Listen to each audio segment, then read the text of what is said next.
আসলে এখানে আমি 3 বছর প্রায় 3 বছর 3 মাস আমি ঢাকা মেট্রোপলিটনে ডিটিটি ব্রাঞ্চ টিভিতে কাজ করেছি। সবাই চুপ করেন। এই কাজ করাকালীন সময়ে আপনারা সবসময় আমার পাশে ছিলেন এবং আমি চেষ্টা করেছি ঊর্ধ্বতন কর্তৃপক্ষের নির্দেশ মেনে ডিবিকে একটা সাধারণ মানুষের আস্থার জায়গায় দোরগোড়ায় নিয়ে যায়।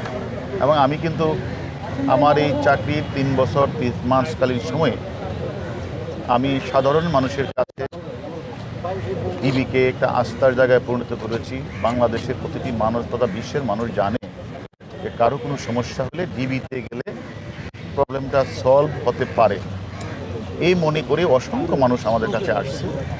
আমরা চেষ্টা করেছি তাদের কাজটা সুন্দরভাবে করে দেওয়ার, যার কারণে সাধারণ মানুষ ডিবির নামটা জানে। এবং আমি মনে করি আমি চেষ্টা করেছি ডিবিকে একটা আস্থার জায়গায়। এখন আমি মনে করি আমার ঊর্ধ্বতন কর্তৃপক্ষ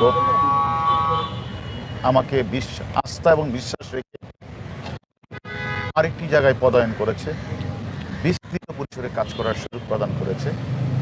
আমি মনে করি সেই জায়গাতে গিয়েও যে কথাটা আমি আপনাদের সামনে প্রায় বলতাম, মানুষের শেষ ভরসার স্থলটা হচ্ছে থানা। থানা যেন মানুষকে সেবা দিতে পারে। আমি চেষ্টা করব সাধারণ মানুষ থানায় এসে যেন সেবাটা পায়, থানায় যেন মানুষ যে কোনো ঘটনায় থানায় যেন গিয়ে মানুষ তার জিডি করা, মামলা করা এটা যেন করতে পারে। আমি চেষ্টা করব থানাকে সাধারণ মানুষের আস্থায় নিয়ে যেতে। দেখেন, আমি এই ডিবিতে থাকাকালীন সময় অনেক গুরুত্বপূর্ণ মামলা, অনেক বড় বড় ঘটনা ডিবিতে ঘটেছে। টিপু মার্ডার থেকে শুরু করে ঝিনাইদহ, কালীগঞ্জ এমপি আনাস হত্যা মামলা, অসংখ্য খুনের ঘটনায় আমাদের ডিবিকে নিয়ে আমরা নির্ভুলভাবে তদন্ত করে সাক্ষ্য প্রমাণ নিয়ে আমরা মামলার ক্লু বের করেছি। কোনো নিরীহ লোককে কিন্তু আমরা পেশ করি নাই। আর প্রভাবশালী ব্যক্তি যত বড়ই হোক না কেন, সে যদি ঘটনার সাথে জড়িত হয় তাকে আমরা কিন্তু বাদ দেই নাই। তেমনিভাবে আমি মনে করি মামলা রুজু হয়েছে। যদি কেউ নির্দোষ থাকে, নির্দোষ প্রমাণিত হয়, তাদেরকে হ্যারেস করা হবে।